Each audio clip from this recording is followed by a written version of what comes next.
Hello दोस्तों, स्वागत है आपका मेरे यूट्यूब चैनल अमन की कहानियों में। अगर आपको डरावनी कहानियाँ सुनना पसंद है तो आप इस चैनल को सब्सक्राइब ज़रूर करें। ऐसा करने से आगे आने वाली वीडियो आपके पास आसानी से पहुंच जाएगी। तो दोस्तों, अब ज़्यादा देर ना करते हुए हम सीधे चलते हैं अपनी कहानी की ओर। ब्रिजराज भवन पैलेस, जिसे भारत के 10 मशहूर भूतिया जगहों में से एक माना जाता है।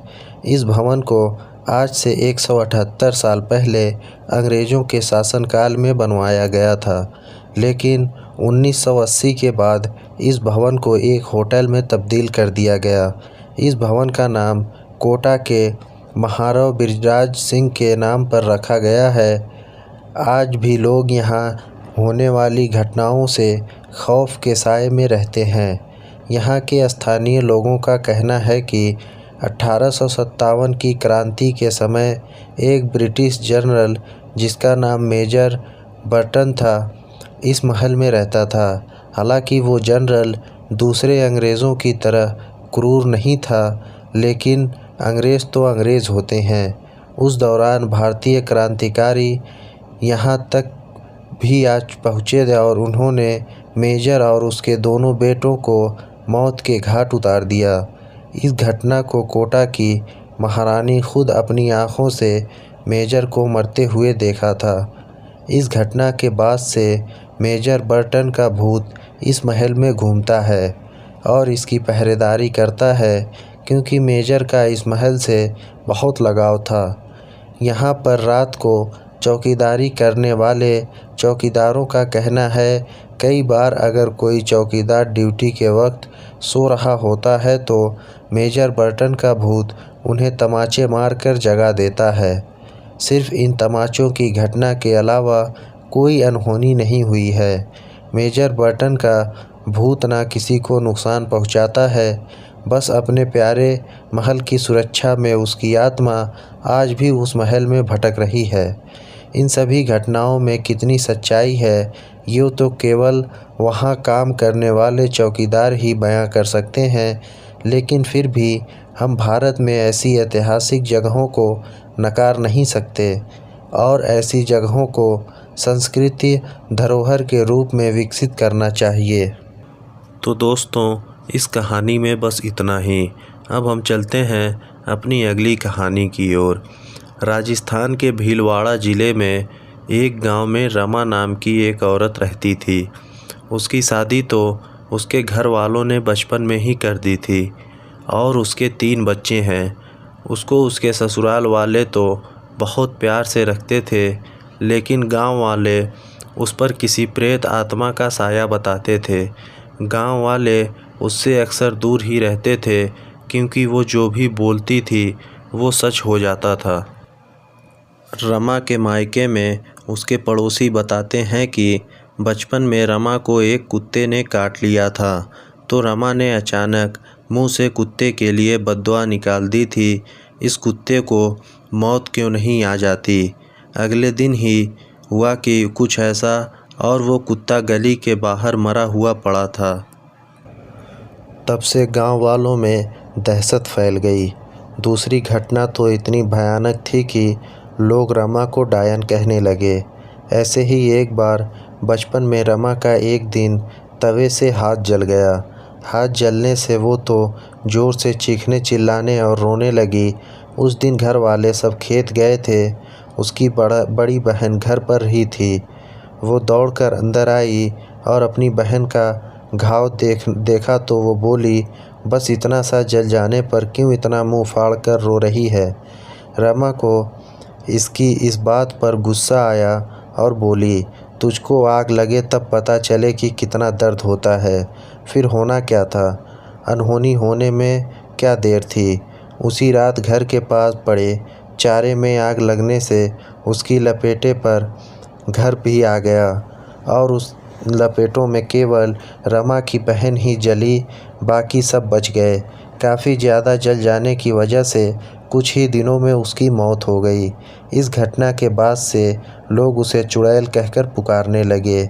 ऐसी और कई घटनाओं को रमा के परिवार ने सहा। लेकिन आखिरकार बेटी को कैसे बाहर निकाल सकते हैं ये सोचकर चुप रहे। बचपन में ही 10 साल की उम्र में उसकी शादी करवा दी गई। रमा का पति पेशे से ड्राइवर है और वो रोज़ उसे माता के मंदिर में ले जाता है ताकि काली शक्तियाँ उस पर हावी ना हो पाएँ। रमा अपनी काली जुबान के अभिशाप से कभी भी जूझ रही है और अक्सर चुप ही रहती है। पता नहीं कभी कौन सी बात मुंह से निकल जाए और उसके पति और ससुराल वालों को कोई नुकसान पहुँचे। ऐसा न केवल रमा के साथ बल्कि दुनिया में कई इंसानों के साथ ऐसा होता है कि उनके मुंह से निकली बात सच हो जाती है। आखिर ये कैसा श्राप है जो इंसान को अपना मुंह बंद रखने पर मजबूर कर देता है। तो दोस्तों, इस कहानी में बस इतना ही। अब हम बढ़ते हैं अपनी अगली कहानी की ओर। मेरे नाना जी शानदार ज्योतिषी हैं। इलाके में उनका नाम था। हालांकि उन्होंने इस पेशा कभी नहीं बनाया। वो एक कारखाने के मालिक थे। उनके मित्र नामी वैद्य थे। उनकी स्वयं की औषधशाला थी और भारतीय जड़ी बूटियों के माध्यम से चिकित्सा पर आधार था। उन्होंने एक आयुर्वेद महाविद्यालय भी कुछ बरस चलाया जिसने इस छात्रों में सैकड़ों लोगों को वैद्य बनाया। आज भी वे लोग गांव में चिकित्सा सेवा केंद्र खोल रहे हैं। माँ वैद्य जी को राखी बांधती थी और वैद्य जी ने उस राखी के रिश्ते को मामा जी से भी बढ़कर निभाया। आज भी उस परिवार के लोग उस रिश्ते को उसी तरह निभाते हैं। एक दिन मैं मामा जी से मिलने गया तो वैद्य मामा भी वहीं बैठे थे। दोनों में इस विषय पर वार्तालाप चल रहा था कि लोगों पर जो भूत प्रेत चढ़ जाते हैं उनका क्या इलाज है। मामा जी ने मेरे नाना द्वारा भूत उतारने के किस्से सुने। काशी गुरुकुल में विद्या प्राप्त वैद्य मामा कहाँ पीछे रहने वाले थे। उन्होंने भी एक किस्सा छेड़ दिया। यह किस्सा मुझे इसलिए भी स्मरण रहा क्योंकि यह उस औरत पर भूत उतारने से संबंध था जो उस मकान में रहती थी जिसके पास एक मकान में मैं पैदा हुआ था। उस औरत को अचानक भूत चढ़ने लगा। पहल ऐसा महीनों 2 महीनों में हुआ करता था। फिर आवृत्ति बढ़ती गई। भूत महाराज सप्ताह में 2-3 बार आने लगे। घर वाले परेशान। एक दिन औरत पर भूत चढ़ा हुआ था कि औरत गली में निकल गई। वैद्य मामा उधर से गुजर रहे थे। उन्होंने वैसे ही पूछ लिया, यह क्या हो रहा है। उनके पूरे मोहल्ले पर ही नहीं पूरे इलाकों में धाक थी। उस महिला के पति ने वैद्य मामा से कहा कि इसे पिछले 4-5 महीने से भूत चढ़ता है। पहले तो 10-5 मिनट में उतर जाता था पर अब तो 1-1 घंटा हो जाता है और सप्ताह में 2-3 बार चढ़ता है। आपके पास कोई इलाज है तो बताइए। वैद्य मामा सोच में पड़ गए। थोड़ी देर बाद कहा कि इसे किसी तरह मकान के अंदर कमरे में ले चलो और एक धुपेड़े हनुमान जी, माता जी और भैरव मंदिरों में धूप जलाने के लिए रखा जाता है वाली मिट्टी का डमरू के आकार का बर्तन में कड़े जलाकर रखें। पति कुछ लोगों की मदद से भूत चढ़ी पत्नी को जैसे तैसे अपने मकान के कमरे तक ले गया। कुछ ही देर में मामा वैद्य जी वहां पहुंच गए। उन्होंने कमरे का निरीक्षण किया। कमरे में हवा रोशनी आने के लिए दरवाजे अलावा केवल एक खिड़की थी। उन्होंने खिड़की को बंद करवा दिया। तब तक धुपेड़ में जल चुके कड़े आग में बदल चुके थे। वैद्य जी ने उस आग में कुछ डाला तो तेज गंध आई। वैद्य जी ने सबको कमरे से बाहर निकाला और धुपेड़ा कमरे में ले गए। औरत ज़ोर ज़ोर से चिल्लाने लगी, मुझे कौन भगाने आया है, मैं ना जाऊंगा। मिनट भर बाद ही एक कागज़ की पुड़िया में से कोई दवा उन्होंने धुपेड़े में डाली और फ़ौरन कमरे से बाहर आकर दरवाज़े की कड़ी लगाकर कुंडी लगा दी। अंदर से औरत के चिल्लाने की आवाज़ें आई। फिर वह ज़ोर ज़ोर से हंसने लगी। फिर उसके खांसने की आवाज़ भी बंद हो गई। वैद्य जी ने तुरंत लोगों को दूर जाने को कहा। और किवाड़ व खिड़की खोल दी। अंदर से बहुत सा धुआं निकला। जो भी उस धुएं की चपेट में आया वही खांसने लगा।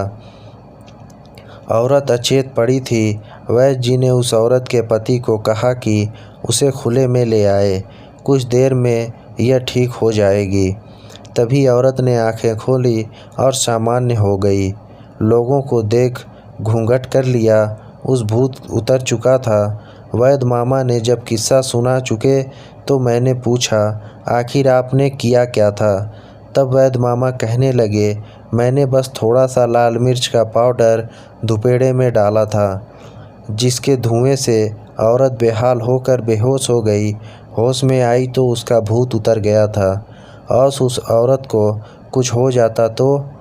मैंने पूछा। मैं वहीं था, इलाज कर देता। फिर कभी उस औरत को भूत चढ़ा या नहीं? मैंने जिज्ञासा पूछा। वैद्य मामा ने बताया कि भूत तो फिर उस औरत पर चढ़ता था, लेकिन तभी जब मैं गांव में नहीं होता था, शायद भूत मुझसे डर गया था। तो दोस्तों, इस कहानी में बस इतना ही। अब हम चलते हैं अपनी अगली कहानी की ओर। यह घटना आज से 12 साल पहले की है। उन दिनों मैं बिहार के एक छोटे से गांव हसनपुर के अस्पताल में कार्यरत था। एक रात अस्पताल में ज़्यादा मरीजों की वजह से रात के 12 बज गए थे। उस रात तेज़ बारिश हो रही थी। मैं भीगते भीगते अपने घर पहुंचा।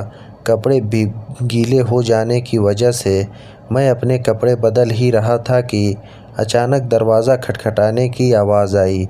मैंने सोचा, इतनी रात को कौन आया होगा। मैंने दरवाज़ा खोला और देखा कि एक लड़की जो बरसात में भीगी हुई थी, रोते हुए कहने लगी कि मेरे माँ की तबीयत बहुत ख़राब है, आप जल्दी चलिए, नहीं तो वो मर जाएगी। मैंने उससे कहा कि रात को मैं मरीज़ नहीं देखता हूँ, सुबह अस्पताल में ले आना। मगर वो लड़की जाने को तैयार नहीं थी और रोने गिड़गिड़ाने लगी। उसकी आवाज़ सुनकर मेरी पत्नी उस लड़की पर दया आ गई और मुझे उसके साथ जाने को कहा। मैंने मन ही मन परेशान होते हुए बाहर आया और अपनी जीप निकाली। सुनसान रास्तों से होते हुए वे लड़की मुझे 5-7 किलोमीटर दूर एक दूसरे गांव में ले गई। मैंने सोचा कि ये लड़की इतनी रात को मेरे यहाँ कैसे पहुँची, लेकिन मैंने इन बातों की तरफ ध्यान न देते हुए एक मकान में पहुँचे और वहाँ उसकी माँ बीमार पलंग पर लेटी थी। मैंने उसकी नब्ज़ देखी तो इंजेक्शन दे दिया और कुछ दवाएं लिख दी। उस लड़की ने मुझको बाहर मेरी जीप तक मुझको छोड़ दिया।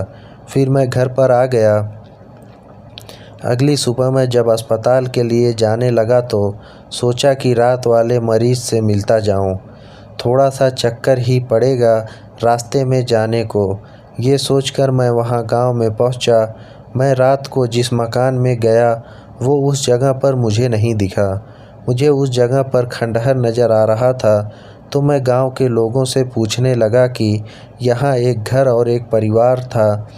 तो वो ने हैरानी से देखा, कहा कि यह ऐसा कोई घर नहीं है। ये सुनकर मेरे रोंगटे खड़े हो गए। मैं सोचने लगा कि रात को जो मेरे साथ हुआ वो क्या था। वहाँ के लोगों ने बताया, प्रेत लीला है, सो हर लाल किसी एक इंसान के साथ होती है।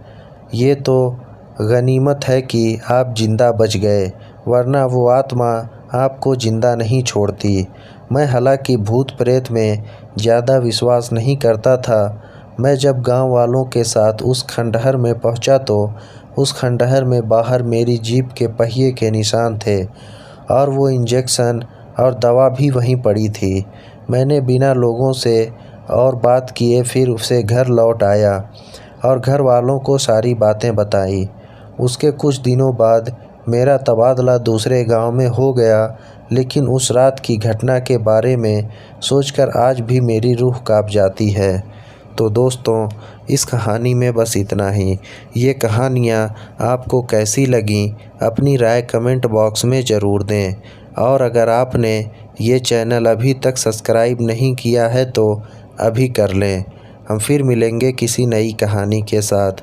तब तक आप अपना और अपने परिवार वालों का ध्यान रखें। धन्यवाद।